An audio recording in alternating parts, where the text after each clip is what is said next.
certainly don't plan to use 20 minutes. I think it would be probably very good to have some time for discussion before the dinner. The idea is talk about constraints and challenges about funding what we have been doing, or more than what we have been doing, hopefully to increase, to continue expanding the program. I think the first thing to say is that with regards to funding, the local activities, local science education activities normally should be funded locally. Sounds like an obvious thing, but it is not possible for any institution, however large, to continuously fund local science education development in another country. Even international institutions cannot do it. And they don't have the mandate to do it because that's a national policy, of course. So in order for us to grow, include more countries, and to have the project develop inside the countries, I mean, we still have a long way to go.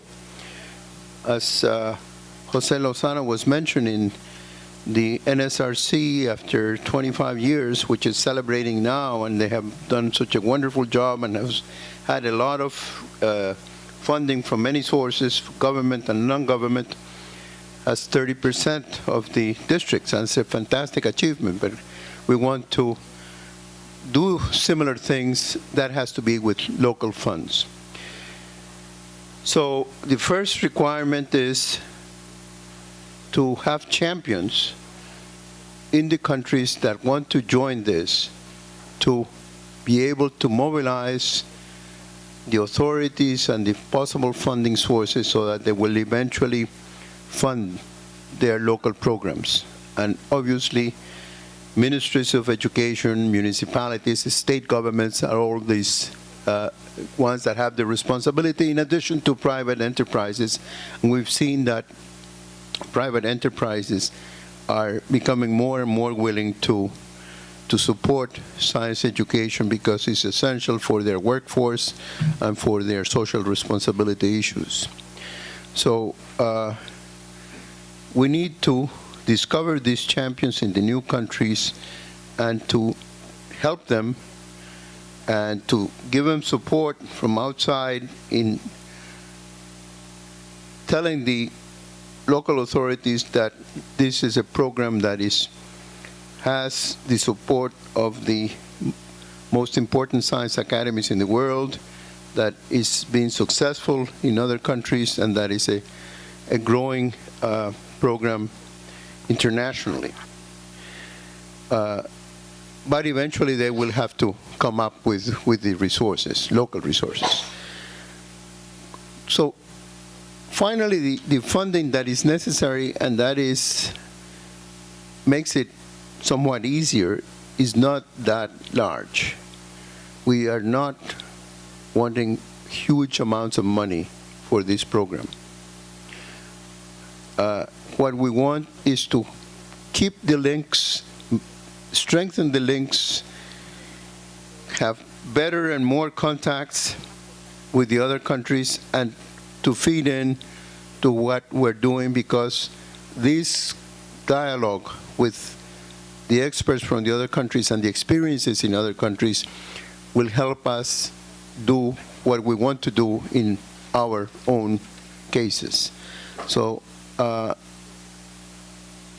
obviously the amount of money that we were getting from the OAS FEMCD program was very small, $100,000 more or less average per year.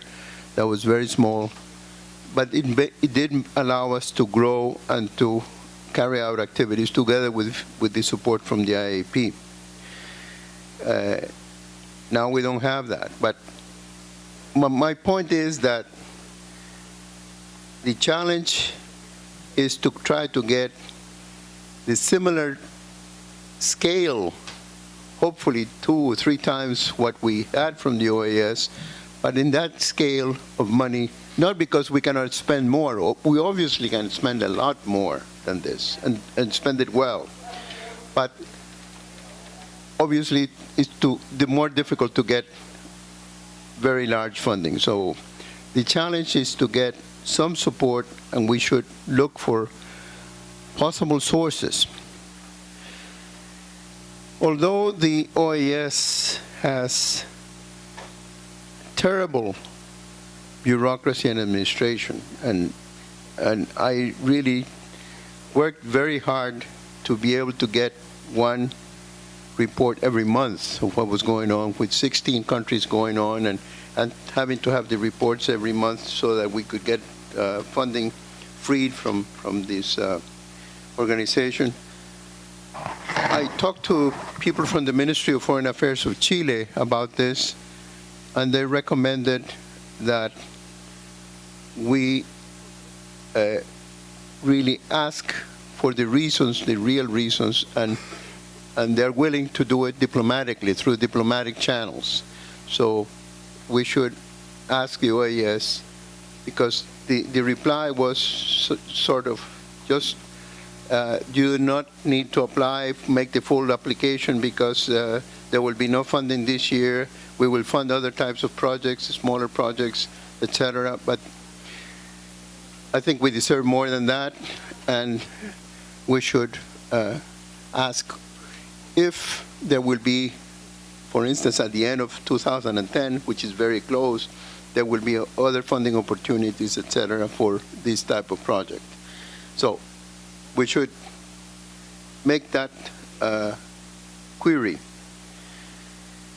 The other international institutions, UNDP, United Nations Development Program, has a fund for regional projects that involve more than 3 countries. That can be explored. So we should try to see what possibilities there are to work with UNDP. That is normally a little better than the Organization of American States with regards to amounts and with regards to bureaucracy. In the Inter-American Bank, there is a fund of $200 million given by Korea for projects in Latin America. There have been several projects funded at the level of $500,000, which is more or less where we were with the OAS.